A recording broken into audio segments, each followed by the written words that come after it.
गोपाल कृष्ण भगवान की जय।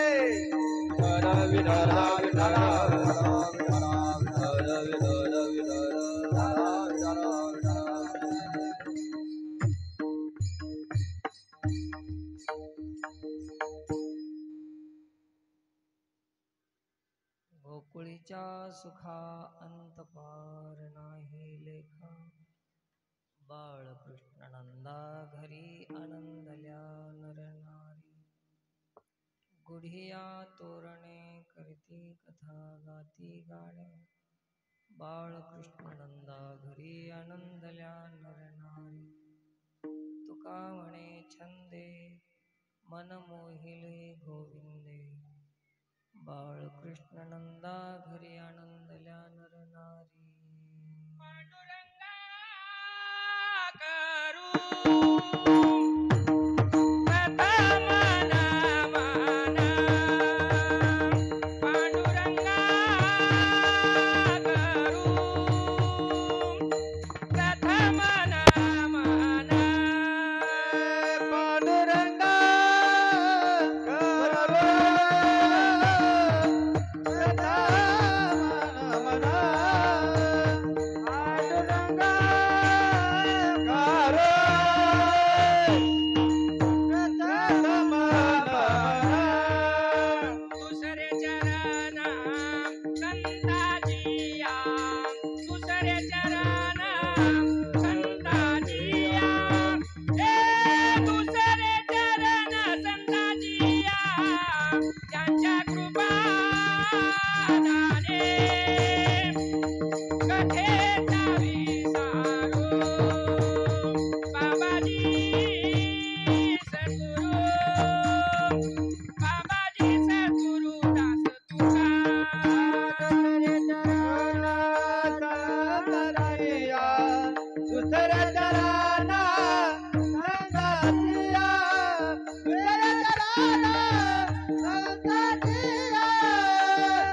दुसऱ्या चरणा संताजिया, यांच्या कृपाने कथेला सारो, बाबाजी सद्गुरु, बाबा करारविंदे पदारविंदं, मुखारविंदे निवेशयन्तं, वटस्य पत्रस्य पुटे शयानम्, बालं मुकुन्दं मनसा स्मरामि। कृष्णाय वासुदेवाय हरे परमात्मने प्रणतक्लेशनाशाय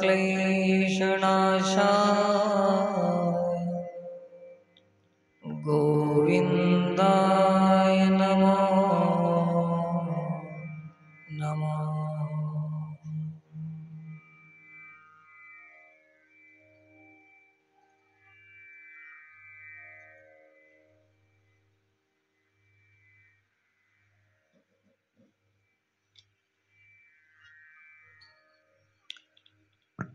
श्री गुरुकृपेने चालत असलेल्या अखंड हरिनाम सप्ताह आज काल्याच्या कीर्तनाने सांगत आहोत असून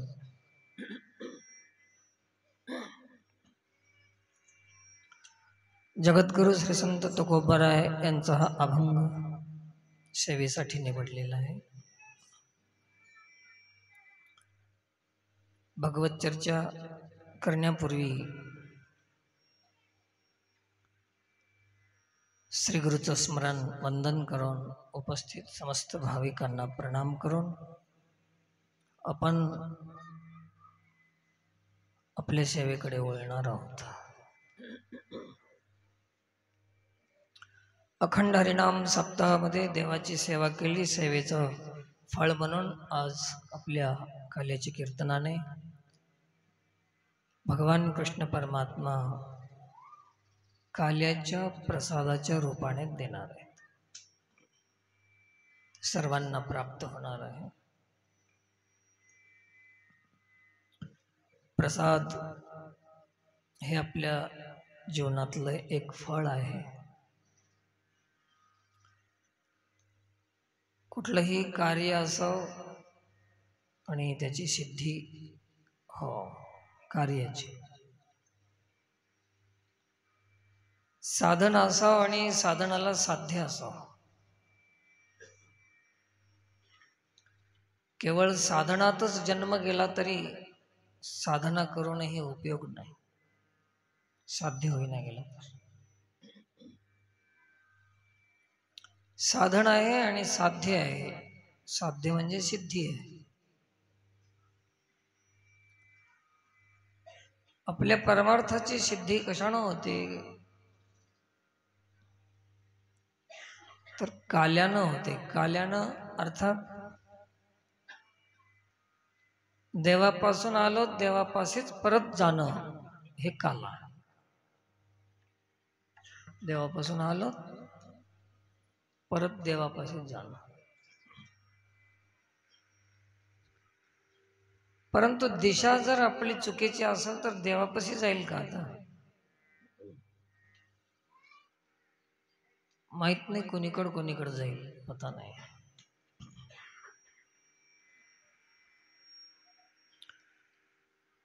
आणि मग ते दिशाभूल जर झाली तर आपल्या परमार्थाची सिद्धी झाली नाही,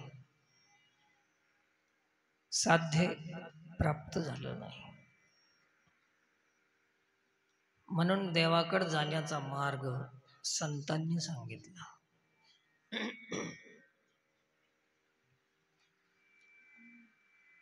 जे देवाकडे निघाले ते संत झाले,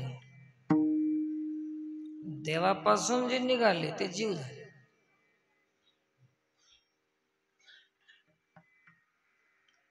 बसतं का ध्यानात? तुम्ही आम्ही देवापासून निघालो म्हणून काय झालो? आम्ही जीव झालो. देवापासून निघाले आणि देवाकडे निघाले ते साधक झाले आणि देवाकडे गेले ते संत झाले. मग तुमची आमची बी जर दिशा जर बदलली देवाकडे जाण्याची तर आम्ही बी जीव राहणार नाही. जीवाचं जीवत्व जीवदशा संपून जाईल.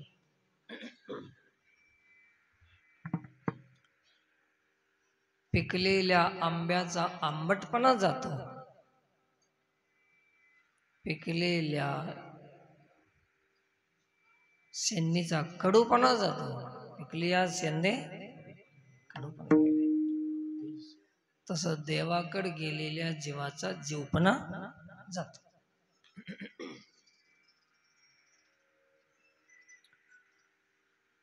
पण त्याला पिकावं लागतं आणि ते पिकण्यासाठी फळाला आडीला लावावं लागतं. आडी म्हणजे काय? आडीच म्हणतात ना. पिकण्यासाठी कशात लावतात फळाला? आडीला. आडी म्हणतात ना. म्हणजे काय? पाल्यामध्ये गवतामध्ये त्याला झाकून ठेवावं लागतं. झाडाचं तोडून आडीला लावावं. झाडाचं आडीला लाव, झाडाचं तोडाव, आडीला लाव. 7 दिवसामध्ये पिकते ते. किती? 7 दिवसामध्ये. संसाराचं तोडाव, सप्त्यात लाव. संसाराकडून नाही का, संसार हे वृक्ष आहे, प्रपंच वृक्ष सांगितलेला आहे ना. ऊर्ध्वमूल अधोशाखा अश्वत्थं प्राहुरव्ययम् छन्दांसि यस्य पर्णानि यत्संवेद स वेदवित्. तरी तुम्ही आम्ही संसारातून काढून सप्त्यात आडीला लावावं लागते. किती दिवस? 7 दिवस आडीला लावावं लागते. परंतु हे आडलेले लोक संसारामध्ये आडीला कशी लागतील? आडलेले, पडलेले. तोडून लावणं एक गोष्ट आहे वेगळी, आणि पडलेले आडीला लावून बी पिकत नाहीत, सडून जातात. आंबेवाल्याला माहित आहे चांगलं. आणि पाडाच्या आधी तोडलं त्याला कैरी म्हणतात, आणि अवस्था येण्याच्या आधी पडलं त्याला गैरी म्हणतात. याला अवस्था लागते परमार्थाला. व्यवस्था तेवढी आवश्यक नाही. व्यवस्था हे संसाराची सोय आहे, आणि अवस्था हे परमार्थाची सोय आहे. अवस्था, व्यवस्था संसाराची सोय आहे, अवस्था हे परमार्थाची सोय आहे. घर चांगलं बांधलं, गाडी आहे, माडी आहे, व्यवस्था आहे, हे काय आहे? व्यवस्था झाली की अवस्था? व्यवस्था झाली. आणि या सगळ्या नाशवान पदार्थातून आपली प्रवृत्ती निवृत्त होऊन देवाकडं मन लागलं, देवाशिवाय श्रेष्ठ काहीच वाटणं गेलं, हे अवस्था आहे. तिकडेच मन ओढून राहते, दुसरं काहीच रुचत नाही, याला म्हणतात अवस्था. दीन तैसी रजनी झाली वो माये, अवस्था लावूनी गेला अजुनी कान. अवस्था म्हणतात त्याला. एक तत्वाकडे आपलं मन ओढून घेते, आकर्षित करते, हे अवस्था आहे. संसाराकडे जे आम्ही जे केलेलं आहे, व्यवस्था हे संसाराची सोय आहे. तर अवस्था हे पिकते, रस येते त्याच्यामध्ये. पण आता आम्हाला अवस्थेची गरज आहे. कोणी कैरी आहे, कोणी पाडाला आलाय, कोणी अजून निस्ता तोरच आहे, अजून कैरी बी नाही, गैरी बी नाही, आणि तोराची गॅरंटी नाही.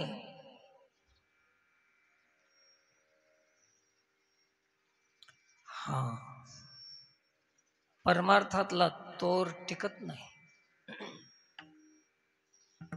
परमार्थातला तोर म्हणजे आंब्याचा तोर आहे, आणि संसारातला जे भर आहे ते लिंबाचा भर आहे. निंब निंबोळिया मोडोनी आला, ते कावळिया शेची सुकाळू झाला. कितीही निंबोळी जर पिकली, भार आला, तर कोणाची दिवाळी आहे? कावळ्याची दिवाळी. संसार कितीही थाटला, नटला, तर जीवाची दशा आहे, ते साधकाची दशा नाही. साधकाला त्याच्यात रुची नाही. ते कावळ्याला गोड लागू शकते, राघूला नाही. राघू आणि कावळ्याला आंब्याच्या दिवसामध्येच रोग येते, तोंडाला रोग येते. का द्राक्षरसा आम्ररसा वेळे तोंड सडे वायसा. वायस म्हणजे कावळ्याला म्हणतात.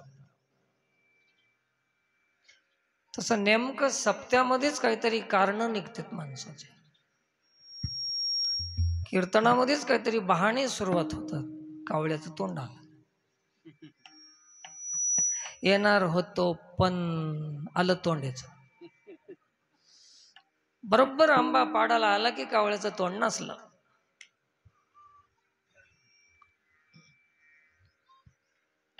आता हे मनुष्य जन्म मिळालेला आहे, तुम्हाला सत्संग मिळालेला आहे. महाराज सांगतात, पाये हनोनी उलंडिला अमृतकुंभ जैसा. समोर आलेला अमृतकुंभ आहे, पिण्यासाठी आहे का लात मारण्यासाठी आहे? पायानं मारून लवंडून टाकलं ते कुंभ. तसा आलेला मनुष्य जन्म परमार्थ नाही केला, संसारातच मेला, तर अमृत कुंभाला लात मारल्यासारखा. आणि आम्ही काय करायलो सगळे? तेच तर करावं. दुसरी गोष्ट आहे, मनुष्य जन्म मिळून जर भगवत चिंतन करत नाही, परमार्थ करत नाही, तर अमृताच्या कुंडात पडून दातखिळी बसल्यासारखं आहे. काय उपयोग? सर्वांग अमृतामध्ये बुडालय, परंतु त्याला मरण निश्चित आहे. दातखिळी बसली असेल तर कुठं मरालय? हे अमृताच्या कुंडात. तसं भजन जर नाही केलं, आम्ही तोंड नाही उघडलं, तर मनुष्य जन्म मिळून भी नरक निश्चित आहे, अधोगती निश्चित आहे. अमृताच्या कुंडात पडून जर दातखिळी बसते, माऊलीचे दृष्टांत आहे. म्हणून आता दातखिळी उघडली पाहिजे. पोटासाठी खटपट करीसी सारा ईळ. दिवस कळना रात कळना, सायास करीशी प्रपंच दिरणीसी.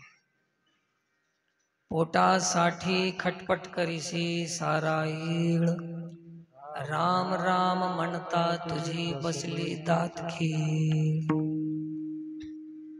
इतभर पोट लागले से पाठी, साधू संगे गोष्टी करोने दी.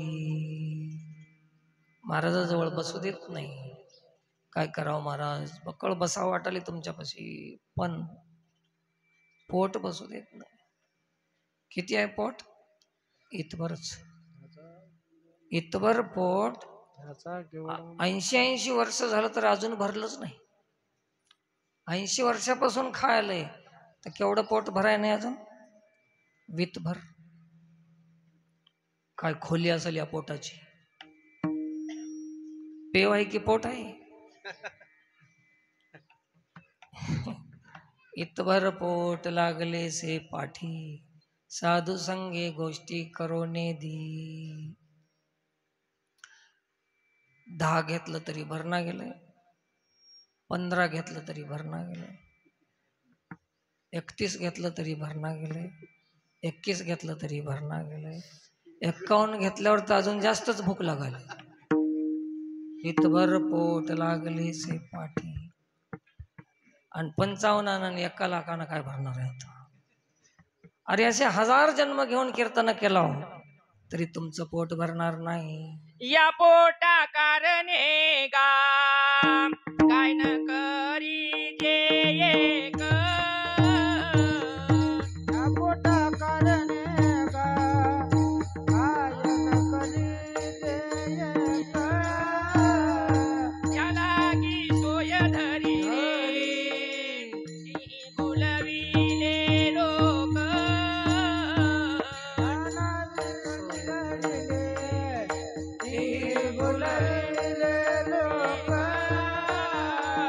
आईच नेमी येले त्याचे आयुष्यभर.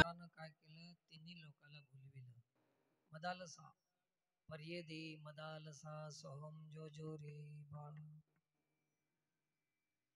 मदालसा एक भारतीय नारी होऊन गेली, आपल्या पुत्राला उपदेश करते. उपदेश मदालसा देहे निर्मिला कैसा. उपदेश मदालसा. तर असं ह्या पोट कधी भरलं नाही आणि भरणार नाही आणि स्थिर होऊ देणार नाही, देवाकडे जाऊ देणार नाही, अवस्था येणार नाही, व्यवस्था झाल्याशिवाय राहणार नाही. व्यवस्था झाली कीर्तनानं पण अवस्था आली नाही.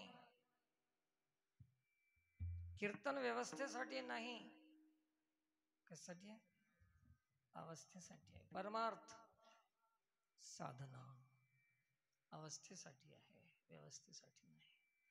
व्यवस्थेसाठी व्यवसाय आहे, उद्योग आहे, धंदा आहे आणि व्यवस्था प्रारब्धानं होती. मायबाप व्यवस्था प्रारब्धानं बी होते. नको म्हणलं तरी माग लागून यावं, व्यवस्था येते. करायची गरज नाही. व्यवस्था पशु पक्षी यांच्या कुठं कणगी भरून आहेत. बँक बॅलन्स आहे कुत्र्याचं, आपल्या डिग्रसच्या कुत्र्याचं बँक बॅलन्स आहे का? 50,000 60,000 1,00,000 असं काही बँकेत खातं आहे का त्याचं? काही काय खुश होऊन नाचतात बघा ते. 1 रुपया जवळ नाही आणि करोडो रुपये जरी खिशात आले तरी रडकत तोंड. अवस्थेची गरज आहे. प्रसन्न राहण्यासाठी व्यवस्था नाही, अवस्था पाहिजे. आणि गोकुळच्या लोकांची अवस्था झाली होती. परमार्थ अवस्थेवर अवलंबून आहे. अवस्था विक्रेतु कामा किल गोपकन्या मुरारी पादार्पित चेतवृत्ती दध्यादिकं मोहवशादौचत् गोविंद दामोदर माधवे.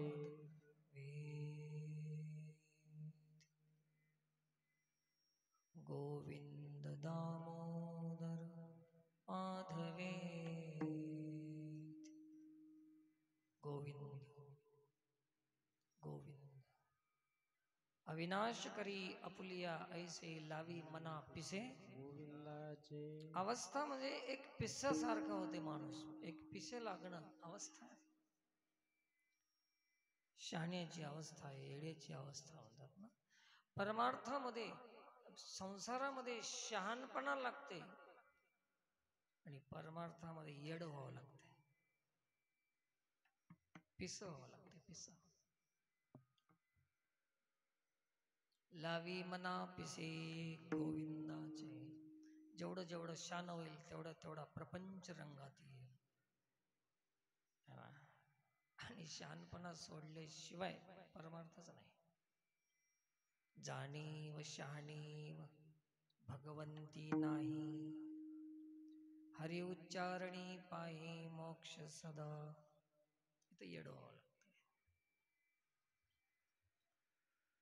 आणि म्हणून अवस्थेची गरज आहे. प्रसन्न राहण्यासाठी, देवाकडे जाण्यासाठी आपणाला अवस्था लागते. तरी 7 दिवस हे पिकवण्याचं साधन आहे. विषमता, संसारातील विषय, वासना हे कडूपणा आहे. आपल्यातला कडूपणा काय आहे? आपण बोललं की कोणाचं तरी मन दुखतंय, हे कडू आहे. आपण काम केलं की कोणाला तरी वाईट वाटतंय, हे कडूपणा आहे. अशा विचारामध्ये, कार्यामध्ये, कृतीमध्ये, कर्मामध्ये, व्यवहारामध्ये हे जे काही त्रास देणं आहे, हे जीवाचा कडूपणा आहे. म्हणून तर माणसं म्हणतात की आगाव केल्यावर काय खड्डू आहे. ते काय चावून खाल्लेलं राहते काय? अशा अवगुणामुळे त्याला काय म्हणतात? कडू आहे. तर हे कडूपणा कसा जाईल? तर त्याला पिकू घालावं लागेल. कुठं? आडीला लावावं लागेल. किती दिवस? कुठं? धाब्यावर. सप्ताहामध्ये त्याला पिकू घालावं लागेल. कोण पिकते? आणि पिकल्यानंतर त्याचा स्वाद येतो, त्याचा रस येतो त्याच्यात. तेच कडू परिवर्तित होऊन गोड व्हायला सुरुवात होते. असं जीवदशा जाऊन त्याला शिवत्व प्राप्त होते. हेच काल आहे. विठ्ठल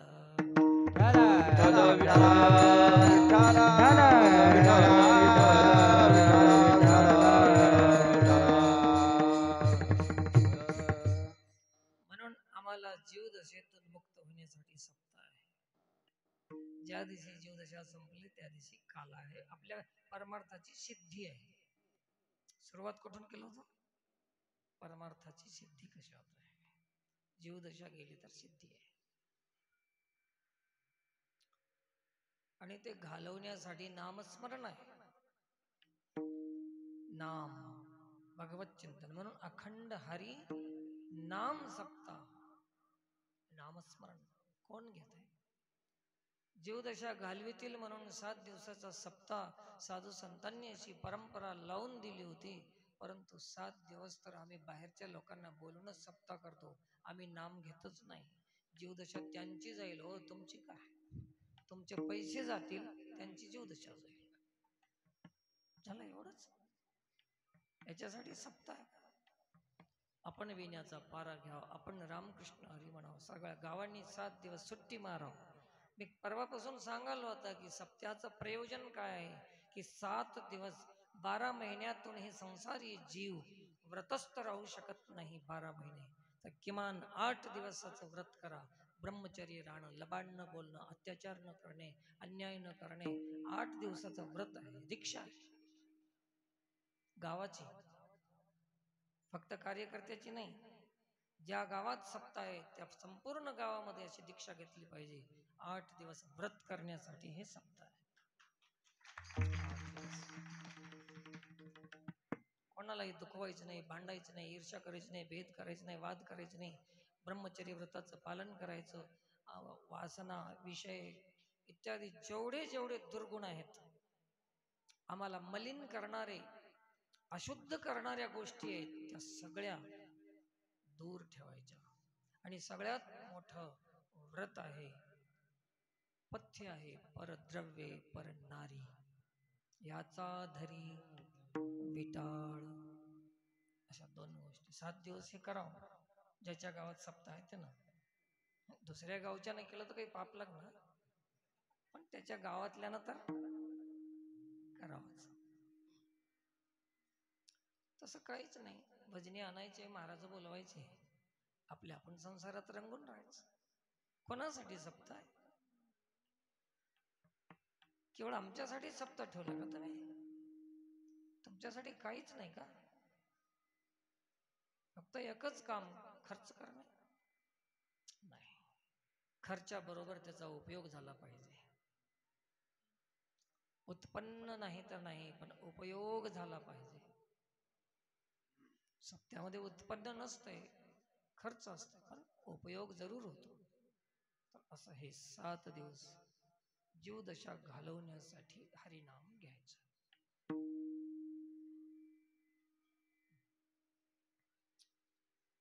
विण्याचा पारा घ्यायचा. हे शरीर म्हातारपणी भजन करतो म्हणतंय, विना पारा घेतो. आतापासून जवान पोरायला विना घ्यायला शोभते का? शोभते का? अपमान आहे. असं आमचे डोक्यामध्ये भ्रांती आहे. हरणा भाग्यवंत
अंबासी झने हे शरीर कर्दळी स्तंभ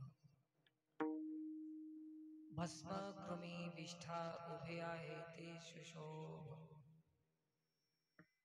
भाविता किटकी झाली भृंगीत या क्रमिले नभ भावी भक्ती सुलभ ओळगा ओळगा पद्मनाभ ओम नमो भगवते वासुदेवाय द्वादशाक्षरी मंत्रो न जपसी काया भाविता किटकी झाली भृंगी माऊलीचं अभंग आहे भस्मकृमी विष्ठा उभे दिशे तो सुशोभ 3 गोष्टी होतात ह्याच्या शरीराच्या या शरीराचं काय होणार अखेरीला 3 पैकी 1 होणार 3 पैकी 1 होणार भस्म म्हणजे राख कृमी किडे विष्ठा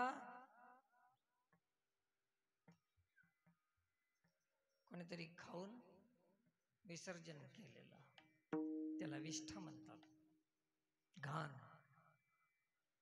3च गोष्टी होत्या तुमच्या शरीराच्या व्यतिरिक्त 4थी गोष्टच होत नाही 3च कितीही सजवा याला कितीही नटवा कितीही पावडर लावा तेल लावा साबण लावा काही लावा याचं काय होणार शेवटी 3 पैकी 1 होणार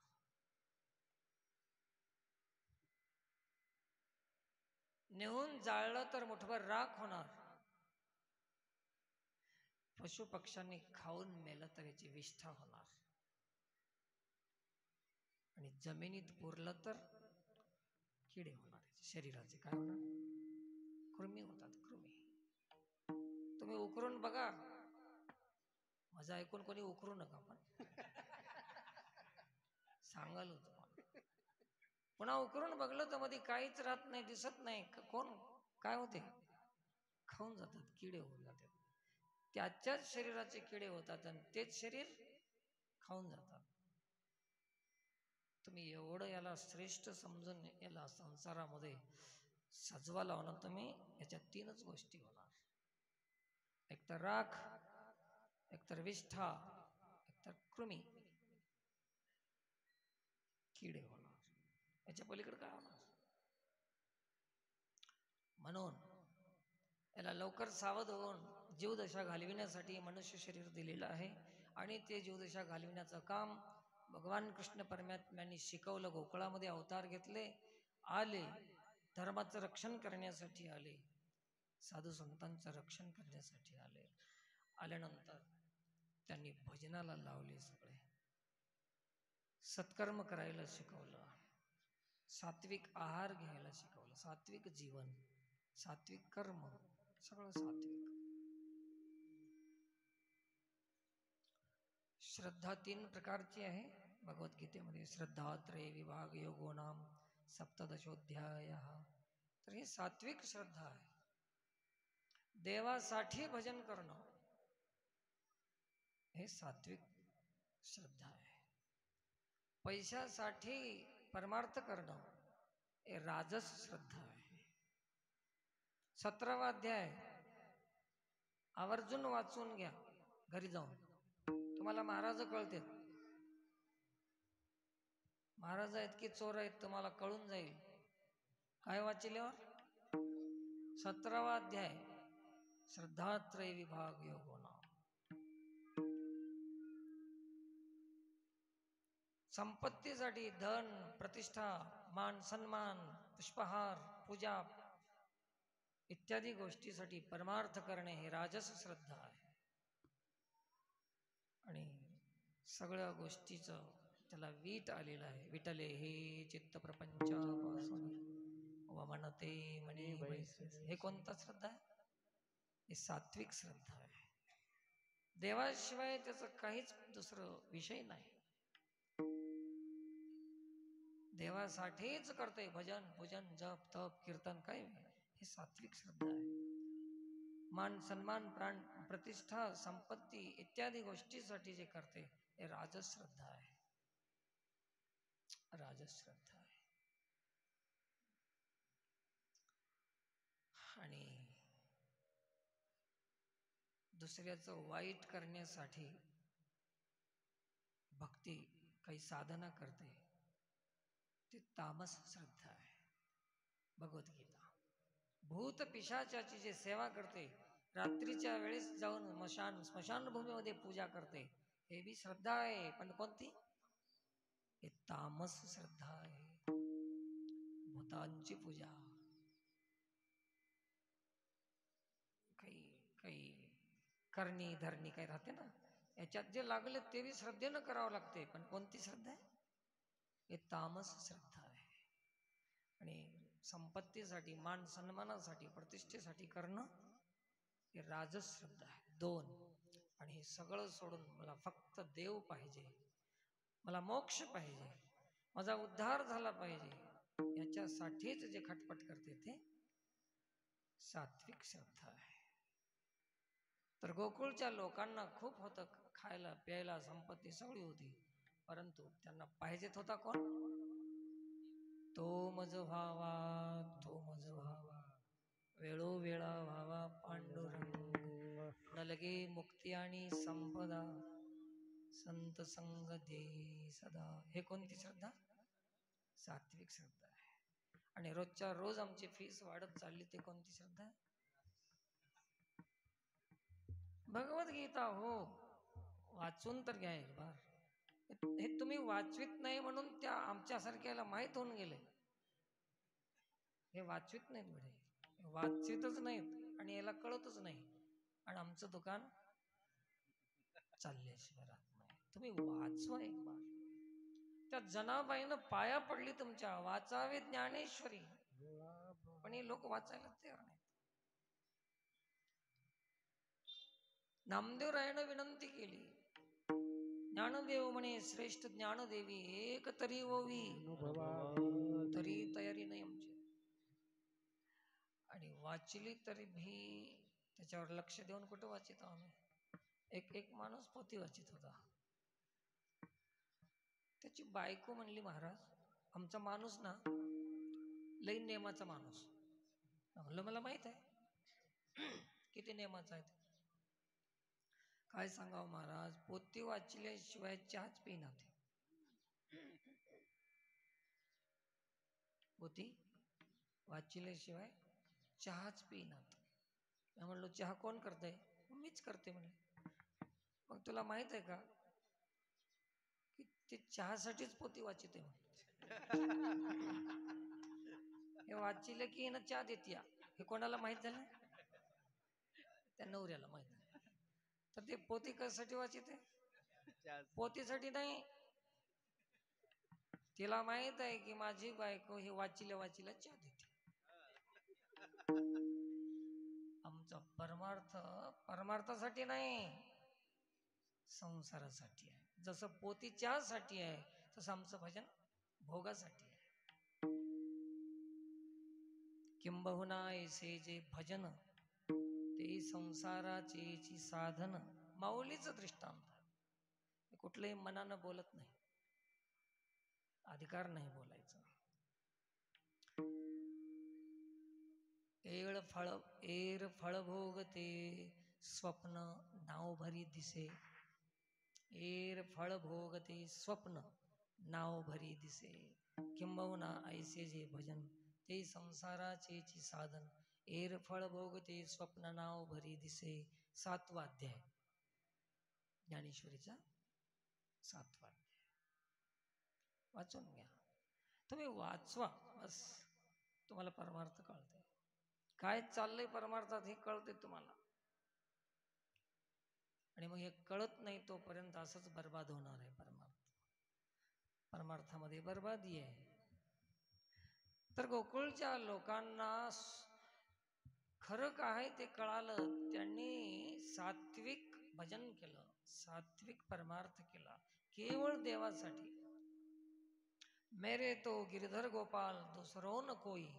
मीरा म्हणाली फक्त मला एकच आहे, देवच पाहिजे. मीराला म्हणले मग तुला देव पाहिजे तर हे एक तारी घेऊन एक गात कशाला बसलीस? तिनं सांगितली की गाना बजाना तो एक बहाना है, गाना बजाना तो एक बहाना है, असली मकसद तो उसको रिझाना है.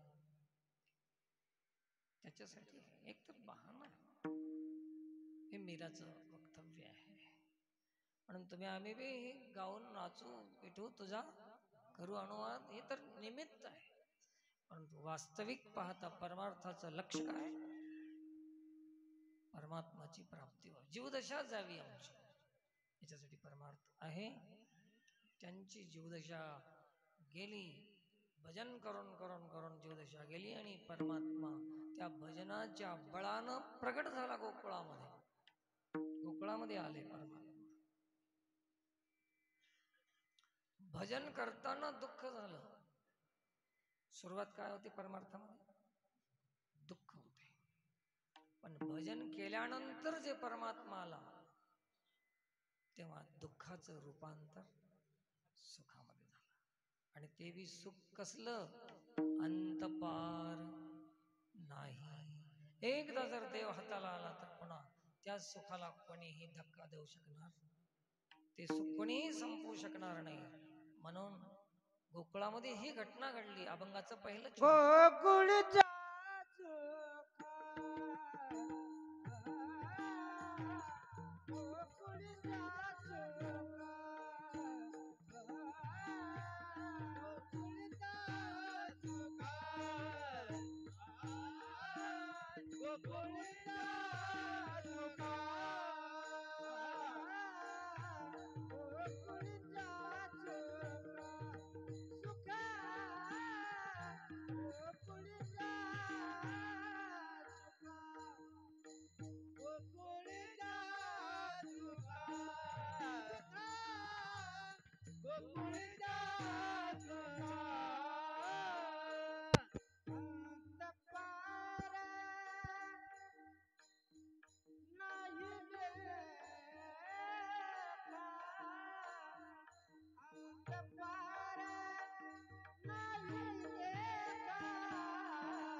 विचारलं असं असं कृष्णाचं खूप पोट दुखालंय, औषध पाहिजे. म्हणले काय पाहिजे सांगा लवकर.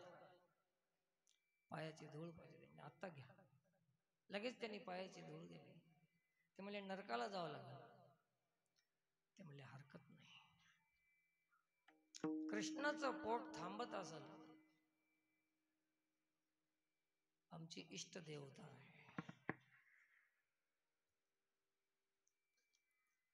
आमच्या प्रियतम असलेल्या कृष्णाला जर सुख होत असेल आमच्या धुळीनं, तर नरकाला जाणं कबूल. मग त्याची धूळ आणली त्यांनी. त्या अंजेपर्यंत भगवान कृष्ण परमात्मा आसनावर बसून गप्पा मारला होता. हे इकडे नारद गेला गेला इकडे कमी होऊन गेले. पोट दुखलालतच नाही, नाटक केलं होतं. ते आले म्हणे कृष्ण आणलो धूळ. कशाला आणलं?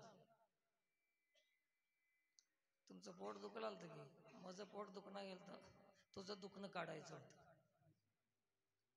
हे गोकुळचे मला का आवडतात आता कळालं तुला. हे अवस्था आहे. प्राणप्रिय परमात्मा आहे, त्याच्यापेक्षा काहीच आवडत नाही. चला, हे संतांचं लक्षण आहे, हे भक्तांचं लक्षण आहे. आणि मग त्याला सुख तिथं गोकुळामध्ये परमात्मा येणार नाही तर कुठं जाईल?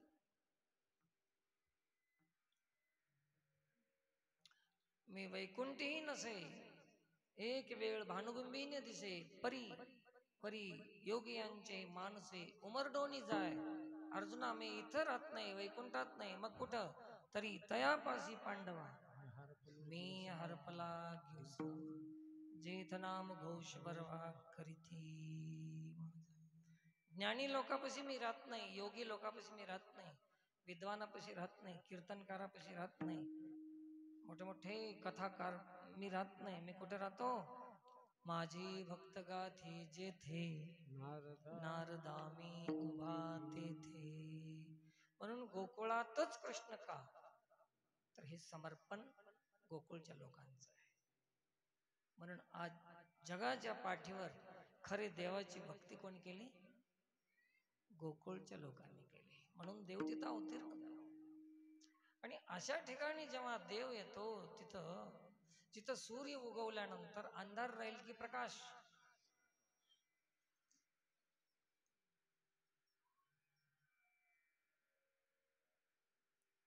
जहां सूर्य है वहां अंधेर नहीं, जहां अंधेर है वहां सूर्य नहीं, जहां स्वधर्म नहीं, जिथं स्वधर्म नाही तिथं सुख नाही. अगा स्वधर्म जरी लोपला तरी सर्व सुखाचा थारा मोडला. जैसा दीपासवे हरपला प्रकाश उजळला. जिथं धर्म गेला त्याच्या जीवनातलं सुख गेलं. गोकुळच्या लोकांना सुख झालं. कशानं झालं? धर्म आला त्यांच्या जीवनामध्ये. तुमच्या आमच्या जीवनातून धर्म निघून गेला तर काही सूर्य मावळल्यावर काही, आणि धर्म निघून गेल्यावर काही अंधार. जहां स्वधर्म है वहां दुख नहीं है कि नहीं? जहां दुख है वहां स्वधर्म नहीं. गोकुळच्या लोकांना सुख झालं याचा अर्थ तिथं धर्म होता. मग सुखासाठी काय आवश्यक आहे? धर्मानं वागणं आवश्यक आहे. गोकुळच्या लोकांना सुख झालं आणि ते सुख अंतपार नाही लेखा. आणि तशा सुखामुळे त्याच्या सुखाचं कारण काय आहे? अभंगाच्या दुसऱ्या चरणात बाळ कृष्ण नंदा घरी बाळ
उद्या दाई राणा त्याचं नाव कृष्ण आहे.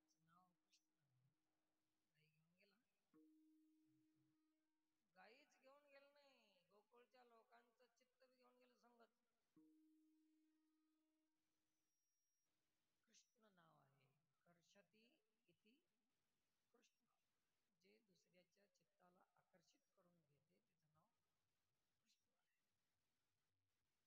जे दुसऱ्याच्या चित्ताला आकर्षित करून घेते त्याचं नाव कृष्ण आहे. जे दुसऱ्याचं दुःख हरण करून घेते त्याचं नाव हरी आहे. जे दुसऱ्यामध्ये रममान करते प्रत्येकामध्ये त्याचं नाव राम आहे. रोमा रोमात रममान करणारा राम, सर्वांचं चित्त आकर्षित करणारा कृष्ण आणि सर्व भक्त लोकांचं दुःखाचं हरण करणारा हरी मिळून राम कृष्ण हरी असं हे कृष्ण परमात्मा गोकुळामध्ये गेले.